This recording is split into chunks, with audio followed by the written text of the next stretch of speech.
A very good afternoon to all of you who have gathered here and who have joined us online. My name is Suresh. I'm from INAE Bombay. It's a pleasure for me to welcome you all to this today's event. And let me start by apologizing for this delayed start. Thank you for your patience. INAE has been, the Mumbai chapter has been having a number of events, and in the last 2 years, like everything else on the globe, all these events were online. And since about several months now, we have moved to the offline format, the physical format. But online happens to die hard, so we try to maintain an online presence as well. And so thank you for all of those who have who are watching this on the WebEx platform. The other important thing that INAE has started doing, the Mumbai chapter has started doing, is to take these events around the town instead of having them in a couple of venues, either INAE Bombay or BRC auditorium all the time. So in that connection, so we are very thankful to Professor Pandia and ICT Mumbai for co-hosting this seminar webinar along with INAE Mumbai Chapter.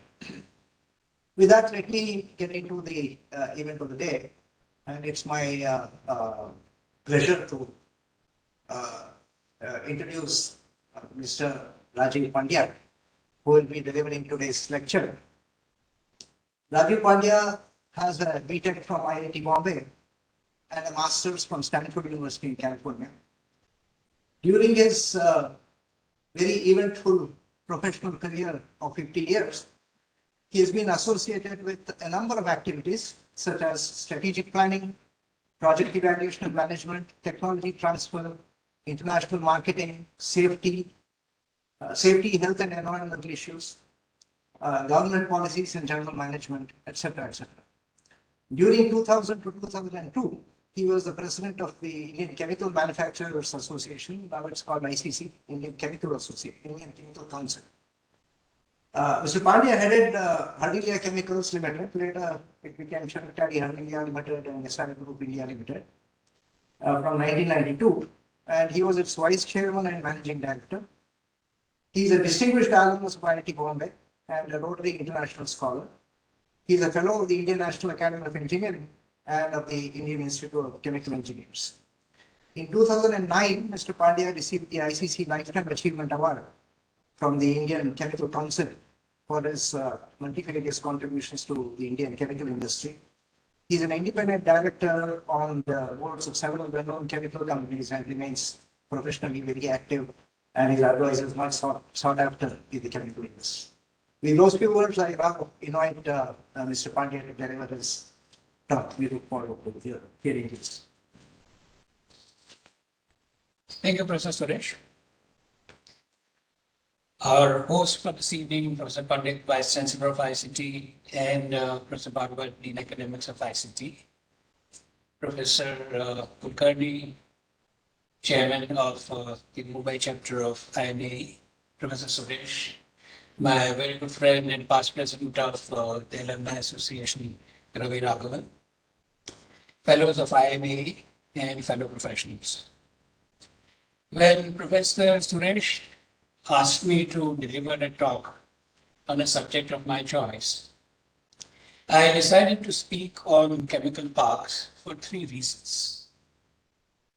I genuinely believe that the chemical industry in India is operating at a level which is way below its potential and capability. And one of the major reasons for this is the absence of chemical parks of an international stature. The second reason was INAE has multiple sections apart from chemical engineering. And chemical parks is a truly interdisciplinary subject. As I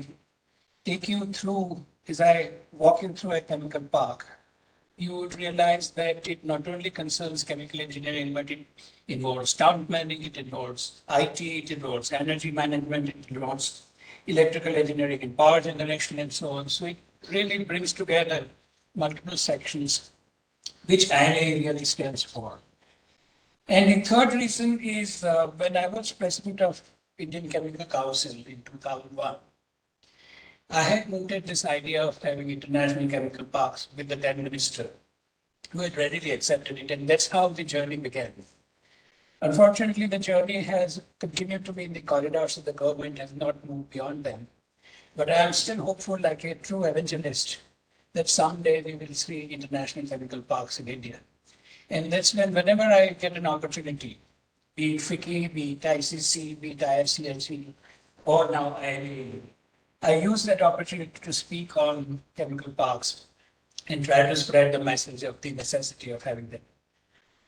With this backdrop, let me turn to the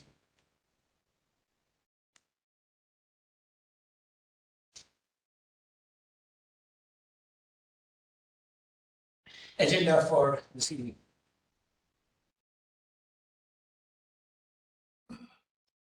Thank you. I will begin by talking about the Indian chemical industry and the areas of concern as we see them today in the context of the global chemical industry. Then the infrastructural needs and inadequacies that they prevail. I'll then deal with the concept of chemical parks, their scope and importance, give the examples of major chemical parks in the world, then turn again to India and talk about what went wrong so far. Why have we not been able to implement what we call PCBIR, which stands for Petroleum Chemicals and Petrochemicals Investment Regions, a policy which has existed for more than 10 years but has not really been translated into true action.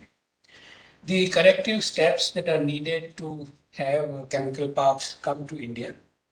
I'll give the example of a propylene park, which can be a smaller beginning if we do not want to go all the way to a truly international chemical park. And finally, a few recommendations. So let me start with the areas of concern. As I speak today, we have almost just overtaken China in terms of population. And we form 17% of the global population in India. However, the share of the Indian chemical industry in the global market is only 3%. So as against 17%, which should have been our pro rata share, we are at 3%. And that share has been fairly steady for quite some time. As against that, China, which has a similar level of population, almost identical, has a 33% share, almost 11 times ours. And it's targeted to move to 40% in another few years. So there's a wide disparity. And one of the reasons for this wide disparity is the fact that in China there are multiple international chemical parks, which have provided a robust platform for the industry to operate in. The competitiveness of chemicals made in India is truly under threat. And if we look at the kind of support that they need, typically there is a customs duty of 7.5% on many chemicals. There's an anti-dumping duty. There are certain non-tariff barriers such as BIS specification. And then if you look at the dollar rupee parity, every year the dollar strengthens versus the rupee by about 5%, which again is indirectly protection to the Indian industry. So if we add all this up, my guess is that there's almost a 25%, 30% protection with the Indian industry gets. And that is to offset the lack of competitiveness vis-a-vis the rest of the chemical industry. This is also reflecting the fact that imports are growing much faster than exports, and this is a major area of concern. There are certain polymers, there are certain intermediates, even APIs, which are being imported in very large volumes and large values. And this would certainly distort our forex values if it continues in the same fashion. The growth of new investment, when one compares it with not only China, but even Korea or Thailand or some similar countries in Asia, is much slower. And what is of concern is that most multinationals have remained away from India. They do have a token presence, but I cannot think of any multinational which has really executed a new greenfield project of a respectable size. And when one looks at a country like Singapore, which has only 4 million of population, as against 1.3 billion for India. And when I look at the fact that almost all multinationals are present there, despite having no local market or no local feedstocks, it really calls for introspection as to what is it that is lacking in India that they don't come here and prefer to go to Singapore or Thailand or Korea. The chemical ministry or the government has been trying to come out with a chemical policy or a long-term roadmap, but that has still not happened. We have been talking about it for more than 10 or 15 years. The absence of a roadmap itself is an area of concern because when we look at other countries, they have very robust and forward-looking roadmaps. And lastly, I think if one were to prioritize all the areas of concern and look at a short list, what stands out is the lack of infrastructure. And that is going to be the subject of my talk today. What infrastructure does a chemical company or a chemical plant need? It has two categories of requirements. One is a basic need, which is feedstock, the raw material. Without raw material, of course, we cannot have any production of a product. And in addition to the raw material, it needs several services, several utilities and general facilities. It needs power, which has to be continuous, consistent, and at an affordable rate. It needs water in significant quantities. Steam, which is ideally generated at a central place around the cogeneration so that there is efficiency of steam availability. It needs a wastewater treatment facility, ideally a central facility where all the wastewater from multiple plants comes in and is treated in one place. Disposal of solids, which are invariably generated. It could be catalyst, it could be coke, it could be anything which is an unavoidable result of the chemical manufacturing facility. And what is very important is pipeline corridors.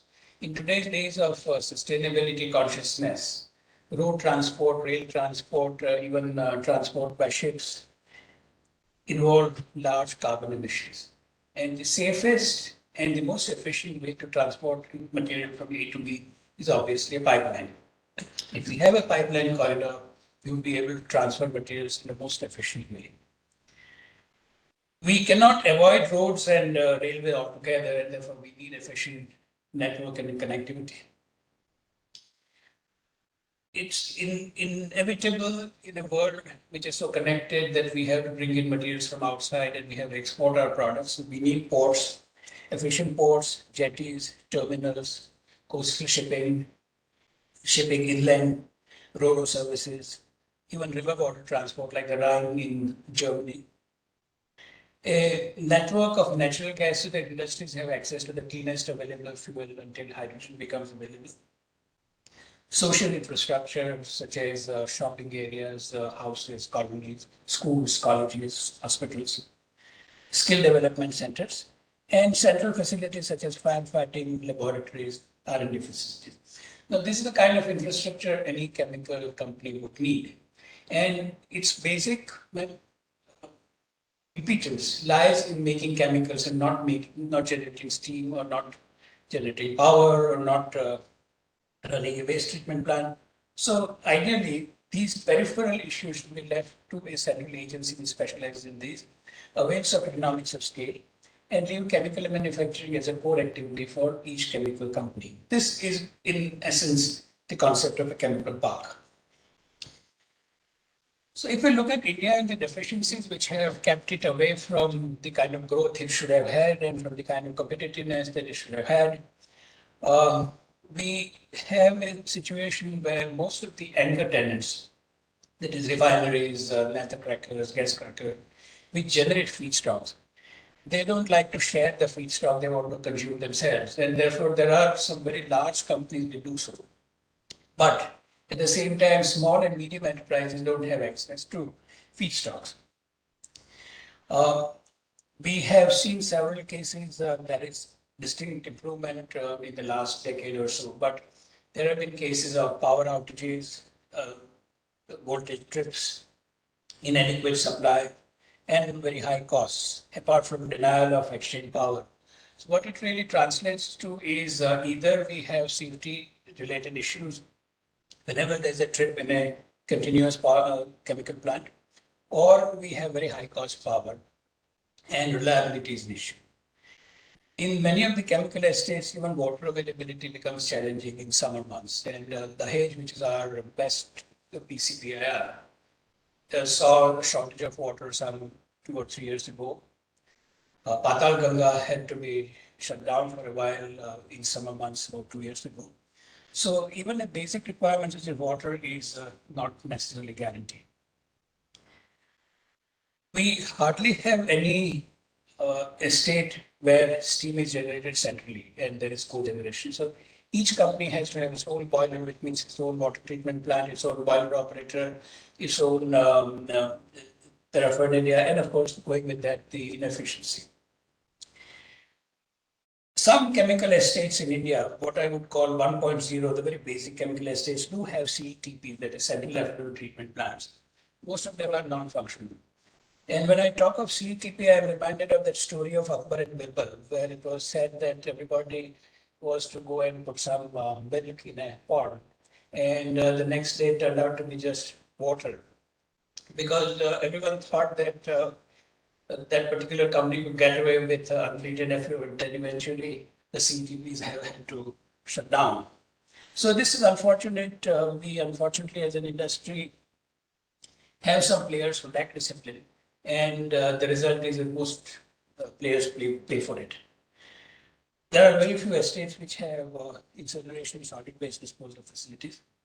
Pipeline corridors are virtually absent. One can almost count the number of pipelines connecting major chemical complexes for ethylene, propylene, and so on one's fingers.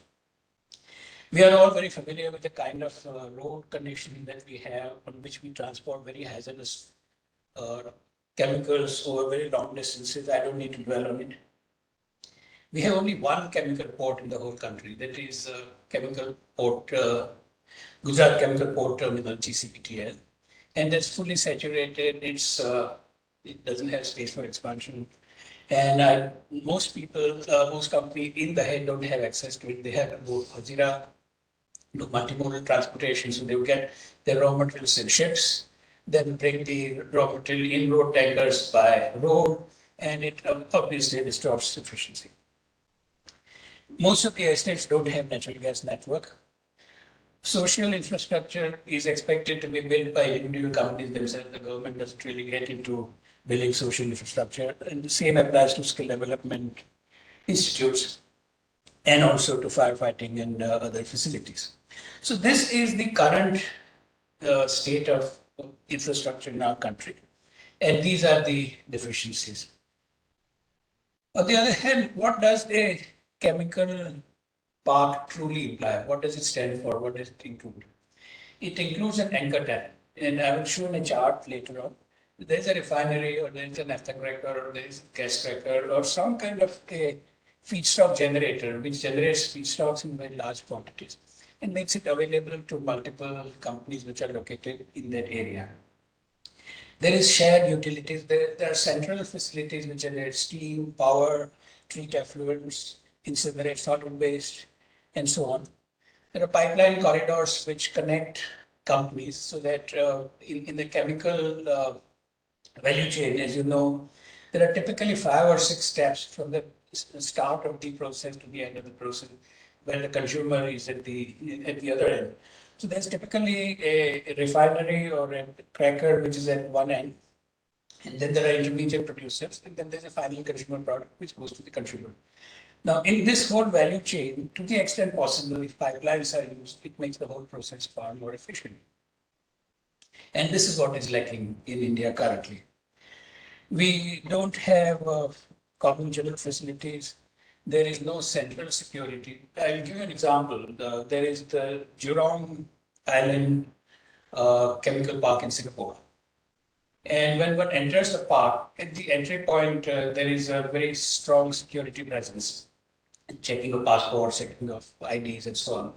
And once a person enters the park, which is about 30 square kilometers, there is no need for any additional security by some very token perimeter security at each of the plants. Now look at the saving that this would entail. And look at the kind of management of security that this could guarantee. A chemical park has world-class logistics and connectivity that is good, and we'll see this later, ports, terminals, warehouses, highways, railway lines. All the social infrastructure that is needed to attract talent of a very high order to stay in that area, which is usually very remote. So there will be hotels, schools, residential colonies, malls, entertainment centers, libraries, hospitals, and so on. Disaster management plans. The entire design based on a central plan, then there has to be an overall conceptualization, which is then translated into design of a chemical park. And a corporate structure, it's run like a company, it's implemented within cost, it's implemented with a time frame, and there are structures under which it is governed properly. This is the essence of a chemical park. Now, when it comes to integration, this might look very elementary for those who are from the chemical engineering section, but for the benefit of others, we typically start with a port where we bring in crude oil or gas into the estate, the park. There is a refinery which splits this crude oil into multiple fractions. It could be fuels such as gasoline, diesel, kerosene, and also certain feedstocks such as naphtha and others. And this feedstock goes to a cracker, a reform, that is cracked into multiple olefins such as ethylene, propylene, and then others such as butadiene, C4s, and aromatics, benzene, toluene, xylene. These are called the building blocks. This is the midstream activity. The building blocks then go to intermediate plants where they are converted into multiple intermediates, which eventually go to specialty chemicals and then to consumer products. So at the end of the value chain, we have polymers, we have elastomers, rubbers, synthetic fibers, polyester fiber, nylon, detergents, and other consumer products. And then these are then taken back to the logistics hub to ship them out to various parts of the country or various parts of the world. So this is essentially the scope of an integrated chemical park. And most of these transfers take place through pipeline, to the extent possible. And most of these derive the common utilities from central facilities. This whole concept becomes very important when it comes to the competitiveness of industry. India has to compete with very well-planned, with countries which have very well-planned chemical parks, which have what is called plug-and-play infrastructure. Everything is ready and the companies just have to go and start making their chemicals, and all the other facilities come in on a cable or on a pipeline. There are several examples. There are Verbunds in Germany, and I'll come back to this. There are plants in Texas, Louisiana in the US. In China, there are multiple chemical parks. So South Korea, Singapore has one, Thailand has another. These are some examples. And with most of these countries, we have FTAs, that is a free trade agreement. So what it really means is that materials made in this country can come to India at zero duty, which means there is no protection. But they operate at a level of efficiency which is much higher than ours because they have access to chemical parks.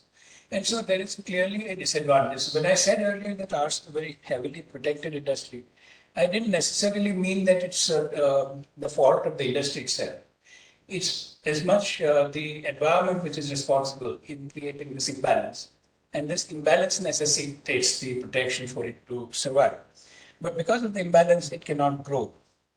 Now, some of the estimates that I made made me feel that if a company has to rely on utilities coming from outside, it doesn't have to have its own boiler, it doesn't have to have its power plant, it doesn't have to have its own elaborate effluent plant, its capital expenditure would be saved to the extent of 10 to 30%.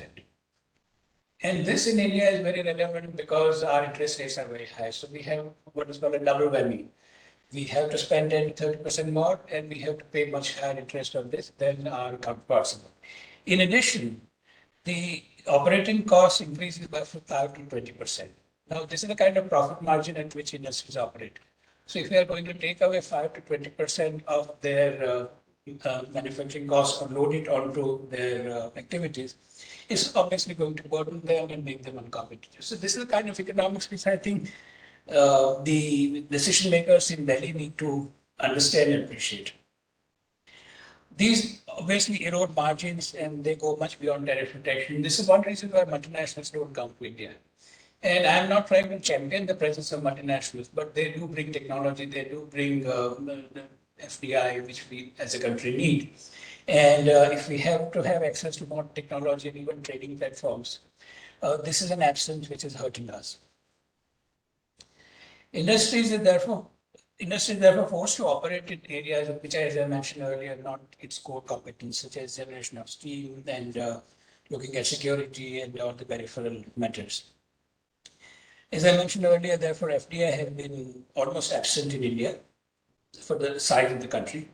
And I'll give an example. Lanxess, which is a German company, wanted to make butyl rubber for the Indian market. Because India has a very large market for butyl rubber because of tires and the tire industry is doing extremely well. But instead of setting up a plant here, it went to Singapore. Set up a plant there. He's producing butyl rubber, which is then shipped to India, and we use it. Now, we obviously lost this opportunity. They first looked at India because it makes sense to make a product where the market is. But they found that they are better off making it elsewhere, add the freight to it, and bring it here, and still it was a better model. This really calls for introspection on our part. And in spite of the fact that this concept has been talked about for more than 15 years, it has been on the list given by the Minister, the PMO, as one of the most important activities they need to work on. It's been a non-starter.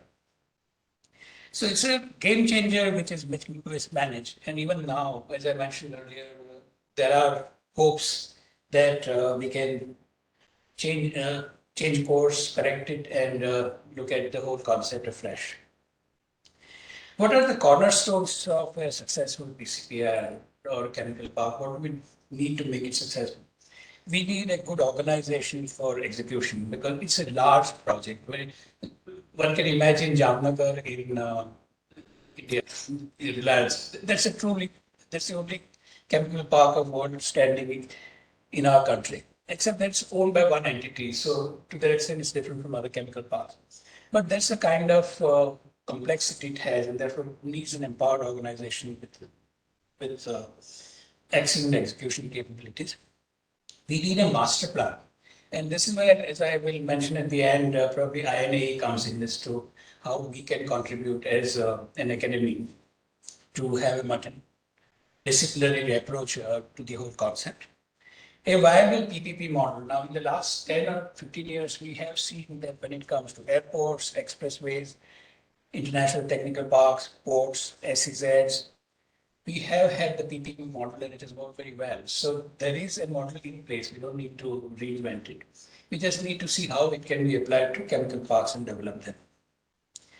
We need to have logistics infrastructure and pipeline networks I mentioned earlier, shared utilities and facilities, timely implementation, single window clearance. We don't need to have companies go individually for clearances, which could take several years, but have a blanket clearance once a particular estate is cleared by the government. And allocating feedstocks along the value chain. So it's not just confined to the anchor tenant, but is available to multiple entities. Let me now turn to some examples of global chemical parks and how they have done. So we have BASF and Ludwigshafen in Germany, one of the oldest chemical parks in the world. Then Bayer has a similar one in Leverkusen. In the Texas, Louisiana region, there are multiple chemical parks, private and government encouraged.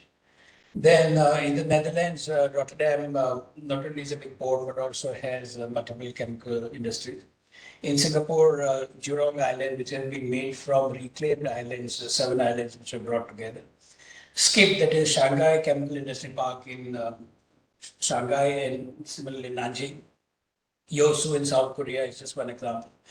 Baptaput in Thailand, which is one of the older chemical parks in our region in Asia. And of course, Jamnagar in India, which is something we could be really proud of. Let me just highlight the success stories for us to visualize the impact that a chemical park can make.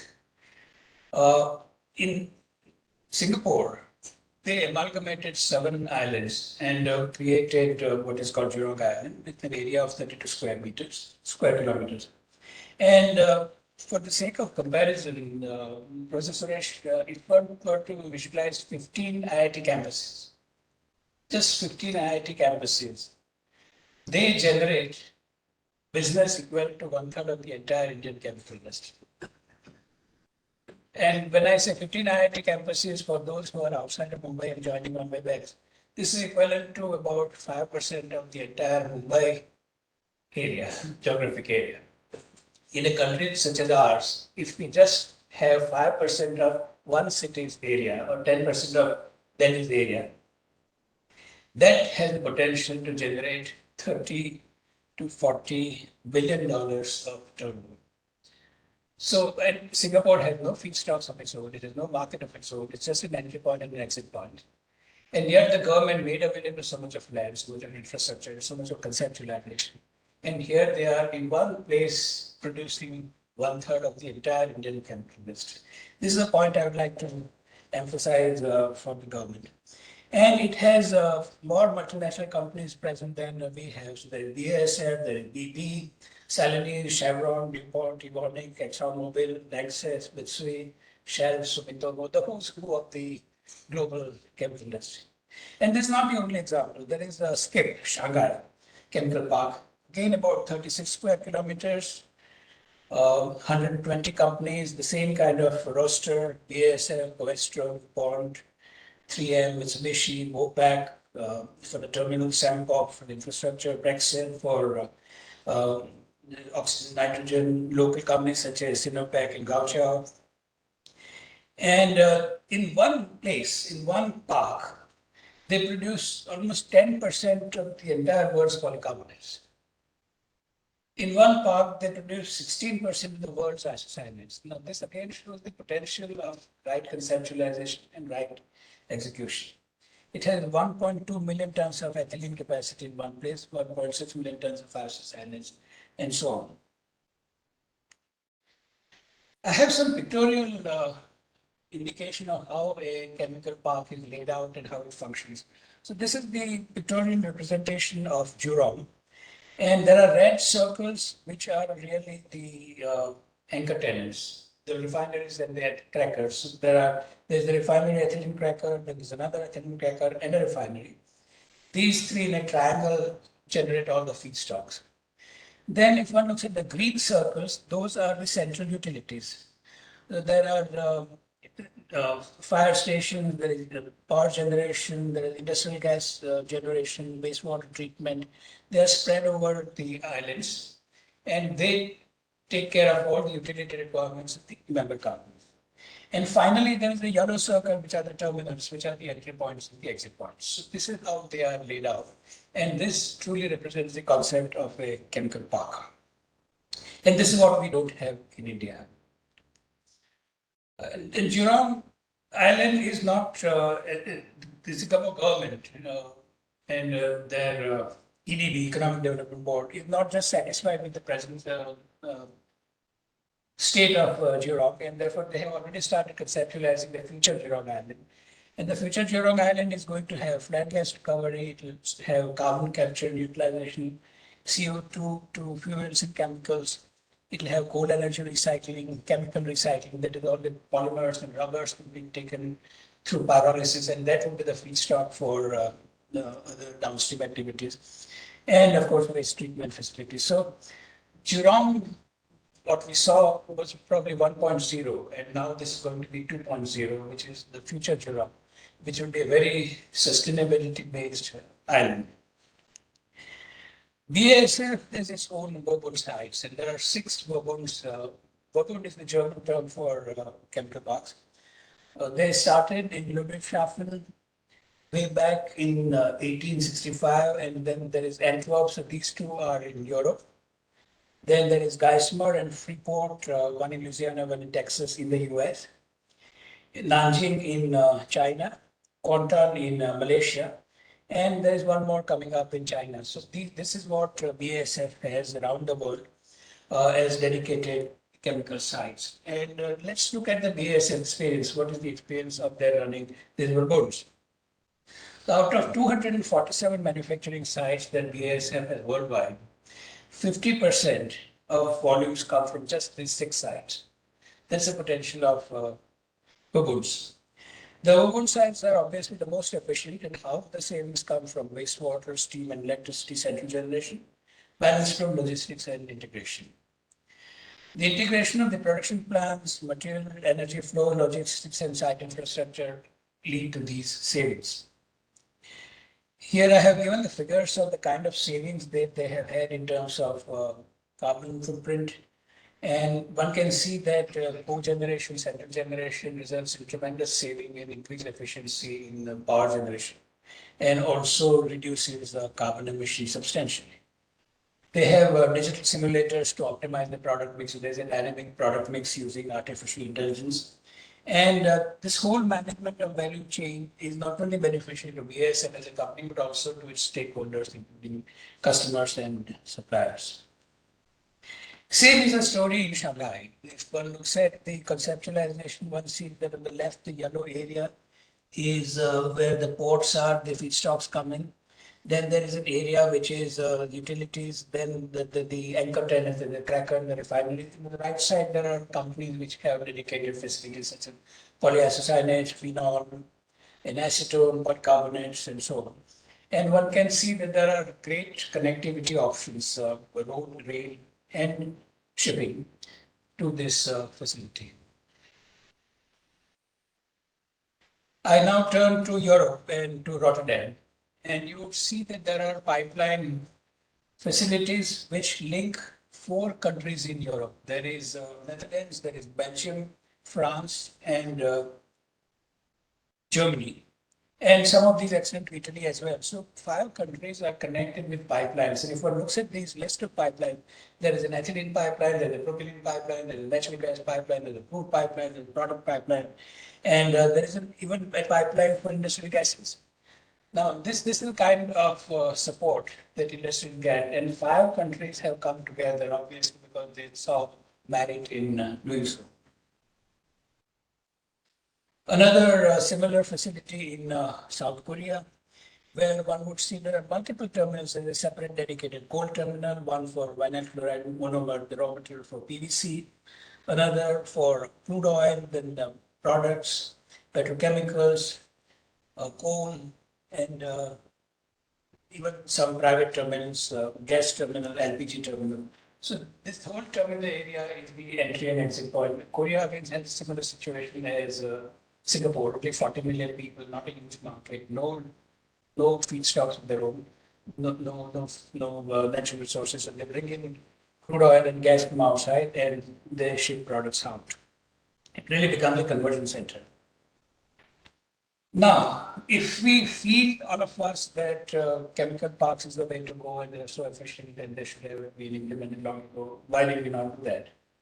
And why is it that even after 15 years, we are still talking about APCPR, which has not been implemented? So if I look at the whole history of chemical estates in India, and now I'm using the term chemical estate and not chemical park, what I would call 1.0 is the initial estates which are set up in the 60s and 70s. So we have Vapi, Ankleshwar, Nandeswari, the Baroda, Navi Mumbai. Navi Mumbai I would call probably 2.0 because it had some anchor tenant and some pipeline connectivity. Roha, Lote, Manali in the south, which were essentially undeveloped parcels of land put together and given away to whoever wanted to put whatever industry and run it. There was no conceptualization, there was no infrastructure, shared infrastructure, there was no anchor tenant to give feedstock. In many cases, there was no access to a port. Half of these, if one looks at them, there's no port nearby. So there's no water body even to release some of the treated effluents. They were done in a somewhat haphazard way, and unfortunately, this is a concept which still continues, and that's an area of great concern. In the year 2000, we from ICC were able to convince the government that we had to change track and we had to have chemical parks of an international standard. And that's when the concept of MCIE came in. They were called mega chemical industrial estates. And the government came out with an MCIE policy, but like and because of various reasons which I'll dwell on, it didn't take off. When some of us in the industry pursued with the government, they came out with what is called the PCPI policy, which again is the modified version of MCI in 2007. But I think it did not have enough industry consultation, nor did it have the benefit of international experience. So what came out with a policy which was not implementable. To give you an example, it was necessary that you had to have a contiguous area of 250 square kilometers to have a PCPI. Now we saw that Jurong is about 30 square kilometers, Skip is about 35 square kilometers, and they are doing business extremely well.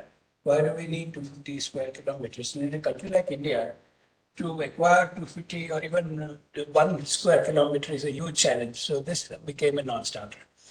Then, as I'm sure Professor Pandit knows, there are interministerial turf wars, and we as a country specialize in these. So that was another reason why there's the chemical ministry, the petroleum ministry, then there's the environment, forest ministry, finance ministry, infrastructure ministry. None of them wanted to be seen as not being consulted enough.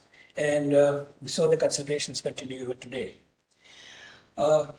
There is, as I mentioned earlier, there is no overall roadmap for the country in the chemical industry, and that's one of the basic necessities to have chemical parks. So, like even a small country like Singapore has EDB, Economic Development Board, which does a master plan for the whole industry for the next 5, 10, 15 years. China has a master plan. We as a country have still to formulate it. In many cases, because government is involved and because there is a tendering process, and we have a tendency to have only L1, the lowest tender, quality is sacrificed. So I know of one particular case where in one particular PCPIR, they wanted an agency to do master planning, but they went to L1, the bidder who had bid for it, and that bidder had no concept of these, how the chemical parks are to be structured. So to give one example which may appear humorous, they calculated the power requirement based on the area. So many kilowatt hours per square kilometer. Now, I don't think there's any correlation between the two, but that's the kind of agency we end up with if we have L1 as the requirement for qualification. We have the concept of PPP, public-private partnership, but it has yet not been applied to chemical parks. And had it been done, probably we would have been better off. The anchor tenants are very reluctant to share their feedstocks. They want to do validation in-house. The general concept is they do certainly use their own feedstocks, but they also share them in a somewhat socialist fashion, which is so to give you an example, Dahej is our leading DCPR today. And the so-called anchor tenant is Opal, that is the chemical wing of ONGC. Opal has a huge cracker, 1.1 million tons per annum. And it doesn't supply any feedstocks to any of the Dahej industries, partly because it's an export-oriented unit, so it cannot even sell within India. It's supposed to export most of the product. Now, this obviously is very queer conceptualization, but that's what it has been. As I mentioned, land acquisition has been a challenge. There is no concept of umbrella clearances for environmental needs. There's no economic model to decide how the fair utilities will be priced. Anyone who puts up a cogeneration plant or a steam power plant or a petroleum plant certainly wants a return on investment. And there are models, international models, under which one can have these economic transactions worked out, but we haven't really got to that level. There are enormous delays, not only in conceptualization, but in execution, in getting consents. And that's one of the main reasons why multinational companies are not interested in coming to India. There are key issues which are known, but they are not addressed. Fiscal models for funding of viability in infrastructure, long-term financing needs certain viability funding initially, and that's not in place. And we have the eternal hope that because we are a huge market, multinationals will come in and queue up outside our doors, which unfortunately has not happened. So we continue to wait for MNCs to come in. One example is Dahej, which, as I said, we call it a PCBR, but really there is no anchor tenant. There is no empowered organization, not even a master plan. It has 4 jetties, but some are privately owned. The one is a solid jetty, so they belong to different individual companies for their own needs. And there's only one which is partly common, but that's fully saturated. GCPTL. As I mentioned, water was a major concern some time ago. Now there is a desalination plant which has been put up, and hopefully it is a concern of the past. The central wastewater treatment facility has been inordinately delayed. And not only that, but there is a pipeline which takes treated effluent to the ocean. And I believe that pipeline has been coated with some rubbering material to such an extent that its capacity has been almost reduced to half. Now, this is an area of concern, and it's also a reflection on how we have planned this chemical park. The whole concept of shared utility is completely missing. Timely implementation is absent all along. There is no single window clearance, there is no fast track clearance. Companies have to queue up outside Gandhinagar and then outside Delhi for clearances. There are villages in and around PCPR. Now, for a chemical industry, we talk of a green band. We make sure after Bhopal, especially, and after Vizag, where styrene leaked, we have had repeated warnings that we cannot afford to have residential areas near a chemical park. But in the Dahej, one can see villages existing within a park and on the periphery. So social infrastructure is extremely poor. And there's only one route outside, so there is no disaster route. And this is another area for a chemical estate of this side with handling very hazardous chemical. We need to have a disaster plan and multiple outlets which are yet missing. But as I said earlier, there is hope. And I believe there have been so many changes in the overall global chemical scenario that the whole concept can be looked at afresh. The first major change is that we used to have what I would call O2F refinery, oil to fuels, where oil would come into a refinery and would be processed, distilled and into fuel fractions. And those fuel fractions would go away. And what was left from chemical feedstocks was hardly 10%. Now, because of electrical vehicles and because of changes and the need for oil companies to add value and be more sustainable, we are moving as a world to O2C, that oil to chemicals. And the target is that 50% of the oil going into a refinery, as against current 10, will be converted into chemical fractions, petrochemical fractions, and then with the feedstock.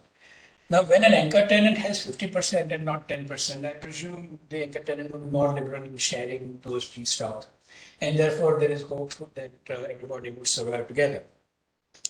Also, in the past, there have been concerns that if the downstream companies come up first and the upstream company doesn't, then the downstream company won't have feedstock, and vice versa. If the upstream company comes up first and the downstream don't, then the upstream company won't be able to run because the feedstock will not have any home to take.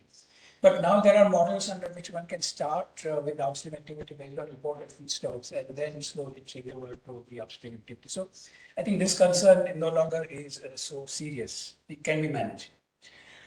We also have, unlike in the past, access to international models where there are take or pay contracts, where a company is committed to buy from an upstream company on a long-term basis. So that concern that in a spot market, there may not be steady purchase is no longer necessary. As I mentioned earlier, the PPP model has worked very well in India for airports. We see world-class airports now. We see fairly world-class expressways, ports. So there is no reason why the same model cannot be applied to chemical parks. There is a much greater focus globally on ESG, environment, social, and governance-related issues, and that means we need to have a pipeline infrastructure, pipeline connectivity, common generation, and therefore it's very likely that even financial institutions, IMF and the World Bank and so on might look at this whole concept of chemical parks in a much more favorable way. We have a much greater maturity level as an industry today, having seen global models. There is also post-COVID this strong feeling that there should be China plus one. There must be one more source in the world for intermediates, for raw materials, and not just rely on China. And this gives a great opportunity to India if we can get our act together, put up chemical parks, and have them function efficiently. The government is now more open to fiscal incentives whenever they are needed. So we have something called PLI, the production linked incentive. In tomorrow's budget is likely to announce some more PLIs. The government has brought down tax rates from 30% to 15%, which again is a huge incentive for industry. There is another scheme called RoadTap, and I won't go into details, but it's really offsetting the tax element of any input which goes for exports. And then, of course, the overall umbrella Atmanirbhar Bharat focus, which again would necessitate that industry grow. There's a much greater transparency in tendering. We saw 5G and 4G and the processes that are being used. So even when it comes to tendering for land, for chemical parks, or for utility companies, I'm sure that will be far more transparent and process-driven. We have a concept of shared manufacturing where we can make the basic raw material near an oil-rich country and the final product near the market and spread out the value chain as per requirements. Once we turn to green and renewable feedstocks, India will have much greater advantage of feedstock than we have in the past. We don't have our own crude oil adequately, but gas. But when it comes to renewables and green feedstocks and hydrogen and so on, there's no reason why we should be lagging behind. The government has at last realized that there is need for a chemical industry roadmap, so some activity has started again, and we hope that there will be a roadmap and a master plan. There is also the possibility that if the government does not want to come up with a huge effort of PCPR or chemical park, they can start with a smaller model, and I'll come to this a little later. So there have been many changes in the environment in the global chemical industry, and these will be favorable to the government again looking at chemical parks.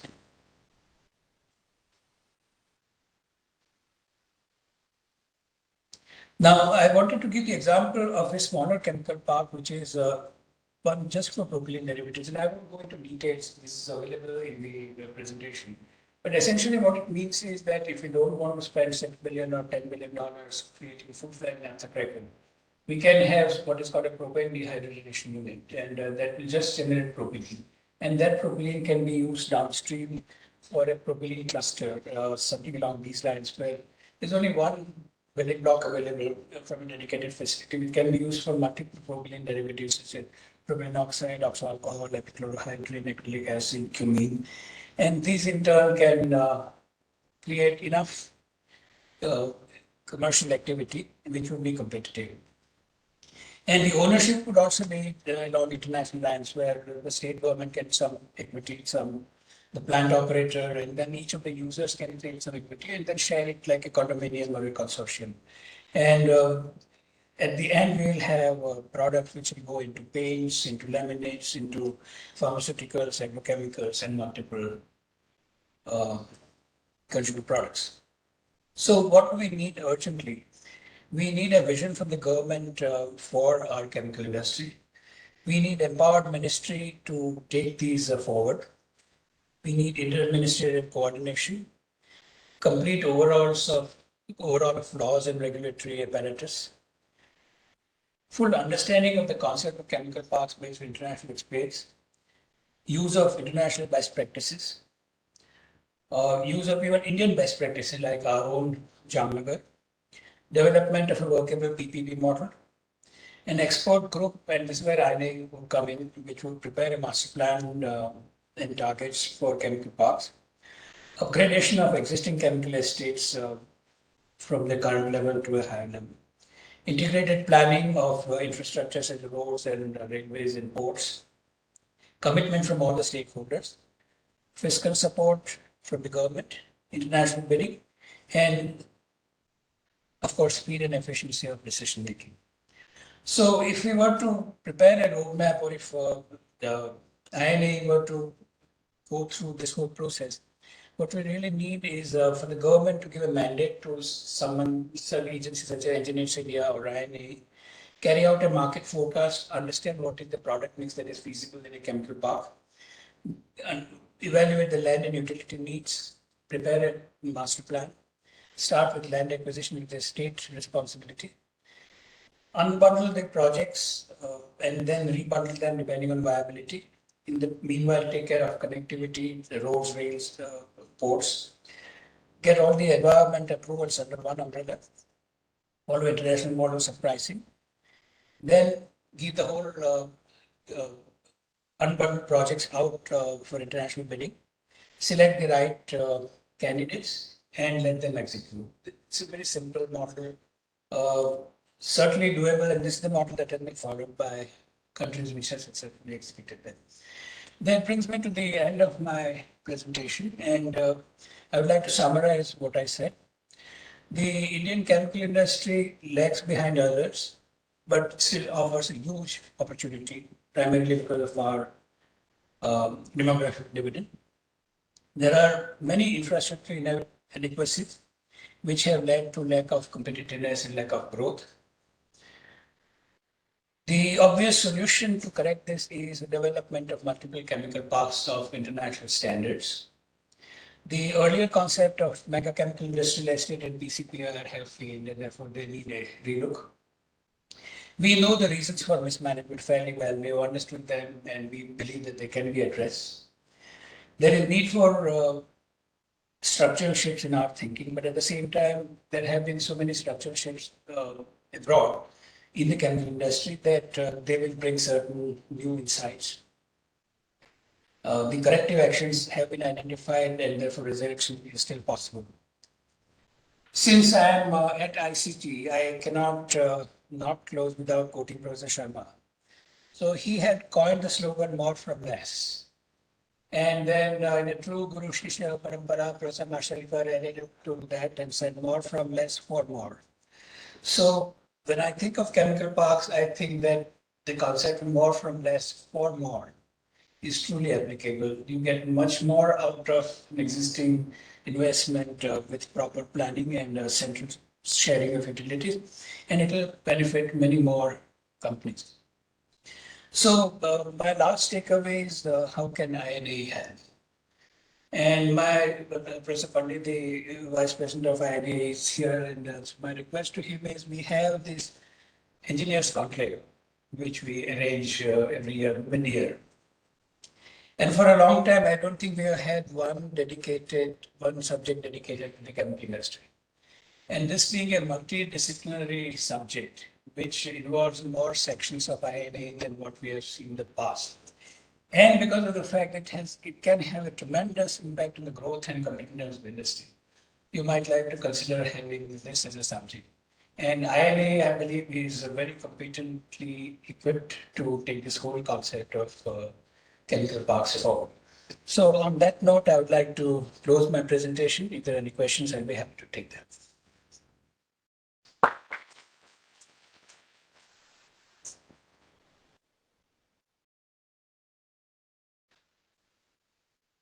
Thank you, Mr. Pandia, for that wonderful presentation. It certainly raised my consciousness to the importance of chemical parks. And we all recognize the potential of the Indian chemical industry, and we also keep complaining about why Indian chemical industry is not competitive.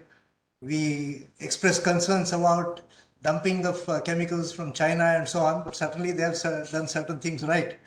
So there is much to learn for us there from them. So now the floor is open for questions.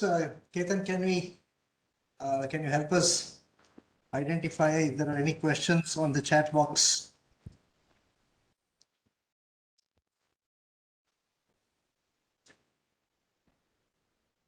In the meantime, if there are any questions from the audience. Yeah, please. PPP model work very well for the source. Express. What are the bottlenecks for PPP?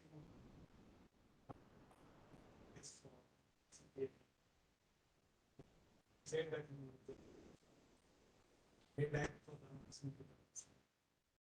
Yes, it's a very good question. I think the PPP model has seriously not been thought of for chemical parks. Now, the whole concept of chemical parks has not been developed to a stage where it can be taken to the PPP model.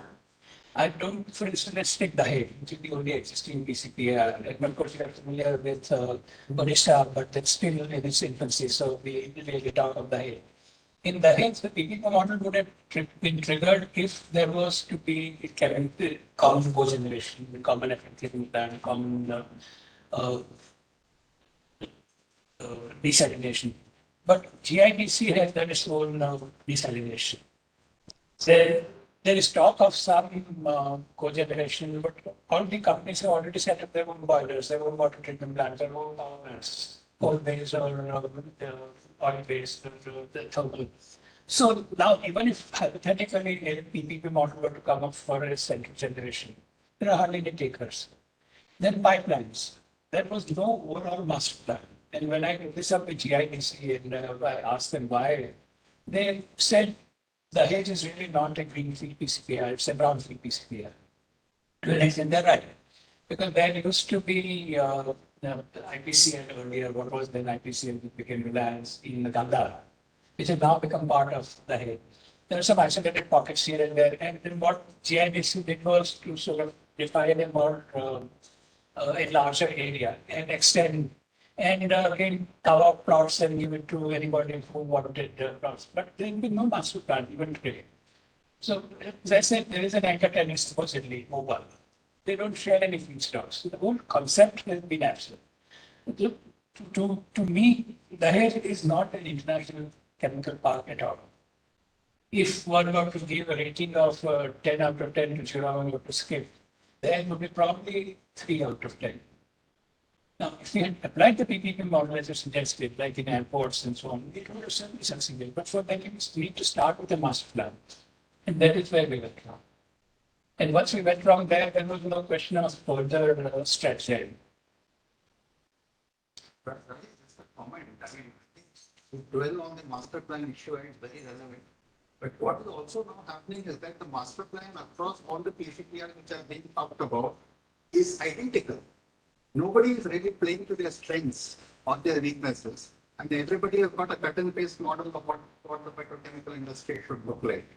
And that also can be a problem because if all of them are going to compete with each other on the same kind of portfolio, you got again a miss on your hands. Absolutely. And that's why, Ravi, I said that before we go to the individual master plans of PCPR, there should be a government level roadmap that in the year 2030 or in the year 2035, this is the kind of PVC we need, this is the kind of bucket we need, ethylene we need, and there's like a work forward and work back. But you need, and then you decide which, for instance, in the past, 75-80% of the chemical industry are in the West. The population is not necessarily concentrated in that ratio. So we have neglected the South, the North, and the East. The East, much more the North. North one can understand because our coastline doesn't cover the North, and assuming that we need access to ports and water bodies, probably the North may not be an ideal candidate, though there are refineries in the North, Panipat, Mathura, and so on. Bhatinda. But so you.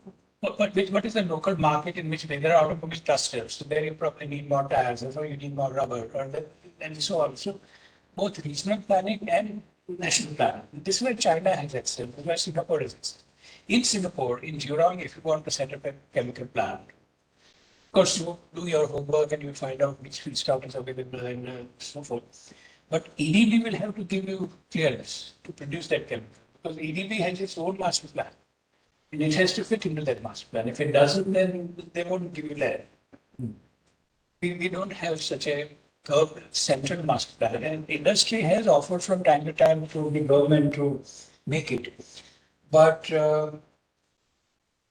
there are various starts and stops, but we still are where we were previous. Public statements. I have heard ministers, I have heard secretaries state that anchor tenants will allocate 20-25% of feedstock, but has never been notified and never been operations. It happened in the past. I mean, we have had examples where Mosul got ethylene by pipeline, etc. But today, despite stated intent, there has been no formalization of that concept. The reason is it's a stated intent. Yeah. The government has said that it cannot enforce any player to part with any feedstock except strictly commercial activity. Now, in the past, they had done it because IPCL was part of government, and the government ran through IPCL. The moment it changed hands, it didn't. And so today, the government has clearly said that they might recommend that companies have certain slate.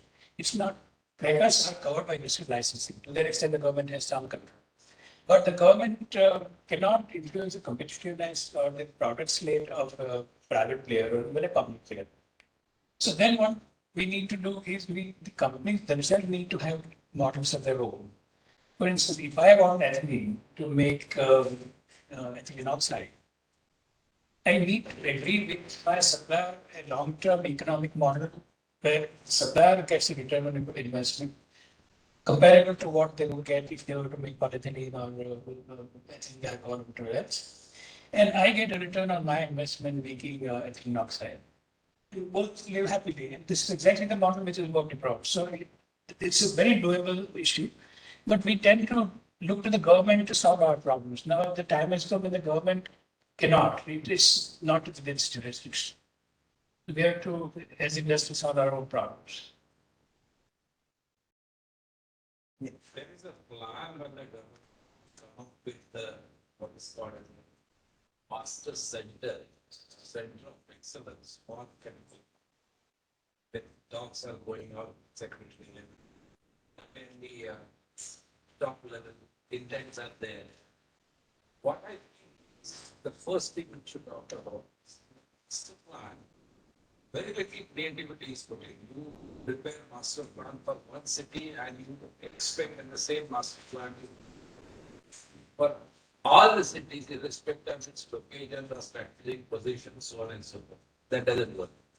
Similarly, in the case of a specific example of feedstock and feedstock-based chemicals, yes, on one hand, there could be a similar master plan for refinery-based operations, which are located depending upon, let's say, you don't have a coastal line for importing this thing, but as you said, that biomass, when you have a renewable fuel policies, okay, one can have a plant and a biorefinery-based similar system. I think thinkers are required as far as government level, which we, let's say, INAE or such similar bodies can convince the government in terms of overall master plan in chemical sector Absolutely. I couldn't agree with you more, Mr. Pandit. And there is the example of Kashipur. Yeah. Kashipur in the north, which had no port access, they set up an alcohol base, so from cane to alcohol to ethylene glycol to ethylene oxide, and the whole specialty value chain. And not only that, because they are green, the ethylene glycol produced in Kashipur comes by rail all the way to Kandla. From there, it is exported to Coke in Venezuela or some part of Latin America. And Coke is willing to pay that premium and the high freight because it will call their PET bottles partially green. So there is not only merit in having local clusters, and this is the point I was trying to make, that we don't necessarily need to have chemical parks which are truly petrochemical and so on. We can have a smaller version like propylene park. We can have a biorefinery. Now there is so much of valorization being done. And the whole model of our 60s when we have only alcohol as a feedstock for acetic acid, for ethylene, styrene, butadiene.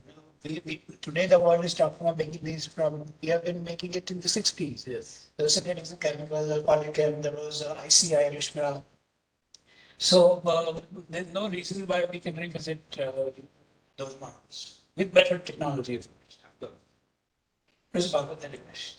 When we say the action is needed from government side, typically driven by politicians and political will behind. Have we as professionals failed in generating a positivity amongst common man about the chemical industry and chemical profession as such, so that similar positive pressure gets created on the political field as well? Absolutely. I think the Indian Chemical Council has been very concerned that the image of the chemical industry is not what it should be. And if you recall in the year of chemistry, which we celebrated about a decade ago. ICC even came out with a CD on careers in chemistry, and it tried to talk about a world without chemicals and how it was meant for 11th and 12th class children, but it was also meant for their parents. And the idea was to encourage children to take chemistry as a career. And it said all the touch points where in our daily life, from time we get up to time we retire, we keep using chemicals, and that they are such an integral part of our existence that we don't even recognize that these are. So, yes, even American Chemistry Council took up a major exercise in TV and various mass media to project, I forget the slogan, Ravi, do you remember? Chemistry matters. Yes, it was a very catchy slogan, and they had advertisements went around there to build public consciousness about the chemical industry. Yeah, American Chemical Society is quite active in that. Yes. Yeah, I think Tata Chemicals started a campaign. Yes. So let us And we permit even our own consumer goods makers will advertise saying that इसमें chemical नहीं है. Ultimately creates a negative impression in the public, which then reflects onto the political. And ironically, Professor Bhagavat, recently I was going through the ingredients of a product, which said that there were no chemicals. And when I went through the list of ingredients, half of them were chemicals, which are synthetic, not even natural. So even the very concept is not correct. It's like what BSS said, chemical clouds. Yes. let's quickly take a couple of questions from the online audience. How circular economy concept can help Indian chemical parks is Dr. Singh's question. Yes, circular economy can certainly help because, as I mentioned when I was talking about Jurong 2, I had stated that the feedstock in Jurong 2 is expected to be derived from recycled materials. And the concept of pyrolysis is now taking place so much so that in BASF and Bayer and so on, they have what is called the material balance model. So what it really means is that if my feedstock is 100 tons, now out of that 10 tons are coming from recycled plastics or recycled, not exactly recycled, but subjected to pyrolysis from which I get oil. And that I feed into the cracker, and the cracker gives me polyethylene or polypropylene. My polyethylene and polypropylene is 10% green and 90% whatever the other color. So that concept is coming in now. In India, it's even more relevant because A, we don't have our own oil, so we need an alternate source.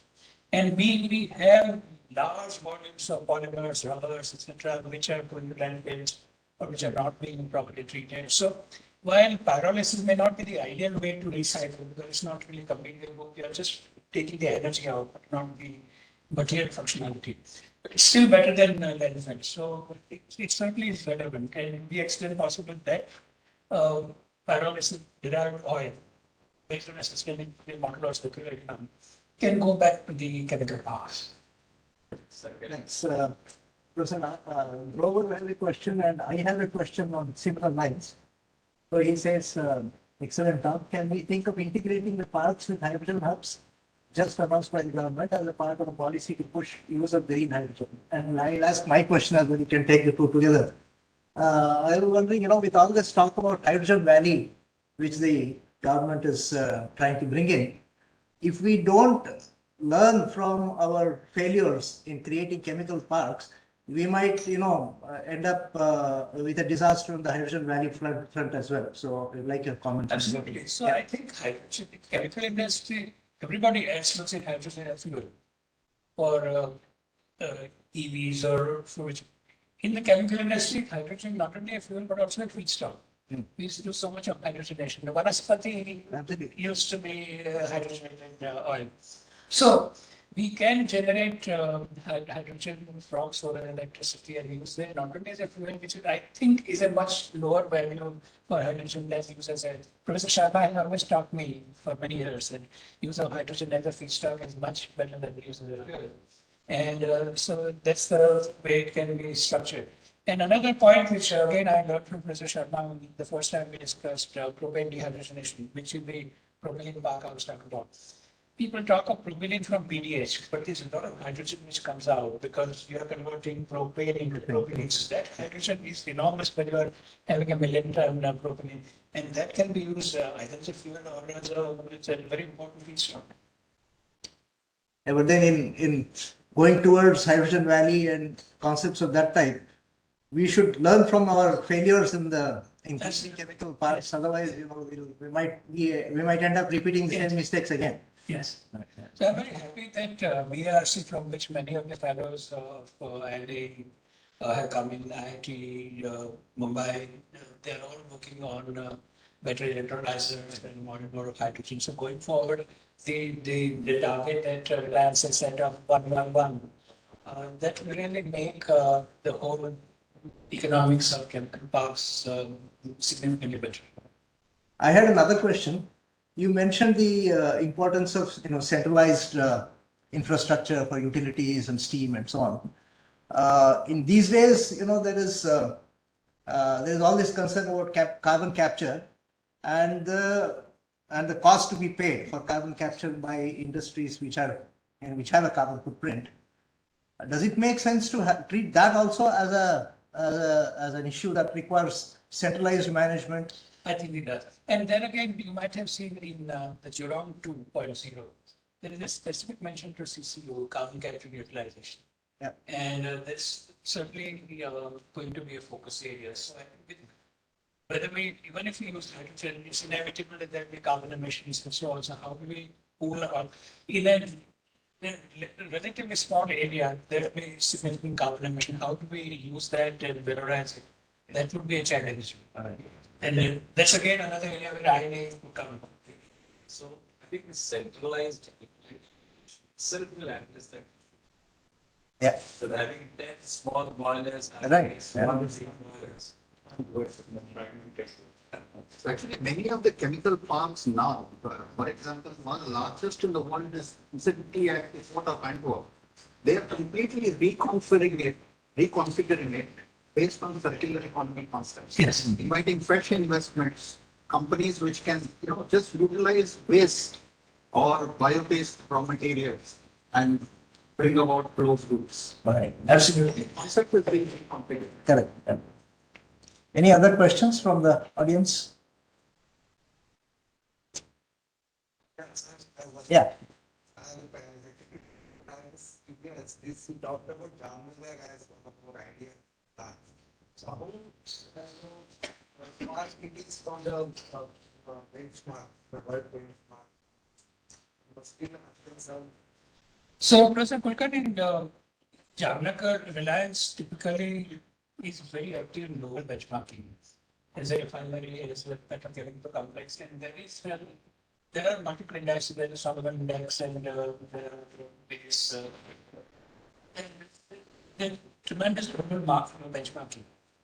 And to the best of my knowledge, every parameter that can be measured, I know they have been in the top quartile. And it's a matter of great pride for all of us because it shows that this concept has succeeded in India. We have very, very efficient chemical park. They have even their margin per barrel typically is the highest in the region, which again is an indication because of scale, because of speed of aggregation, because they develop technology, because of the commitment of people. So I think it's like synthesis of various ingredients which have made it very successful. And this is all done by third parties, so it's very thorough benchmarking, and in each of these benchmarking extent, they come up here. Yes. whether it is possible. See, you said upon all those chemical clusters. There are 29 of them. Where you have wherever they I consider them. So look at the Maha, field to Maha, field to Loke.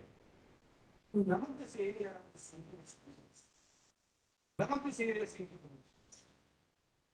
Now the existence of the clusters will again depend upon how are you going to come to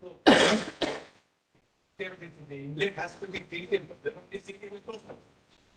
So I think before you joined, I had given the example of Akbar and Birbal and that story, where people were asked to pour milk in a pot. And the next morning it was only water because everybody thought that the other one would pouring some milk and therefore he would get away with, he or she would get reward. This is exactly what is happening in our capitalism. There are maybe 5% who are consistently infringed the law. And for multiple reasons that all of us know of, they try to get away. Eventually it reaches a state where the whole city stops functioning. Then at some stage the green tribunal comes in, then penalizes everyone, then levies heavy fines, and then they go to court. And after a few years the whole cycle repeats. That's our history. Okay, if there are no further questions, let us thank the speaker again for Recorded it. INAE has recorded it and they will place it on their website as they do all these events. Let me also close this event with a formal vote of thanks to, first of all, Mr. Rajeev Pandia for agreeing to our invitation to come and deliver this talk, which has been truly wonderful. All the people who have gathered here and on the online platform and who have participated in the seminar by through discussions and so on.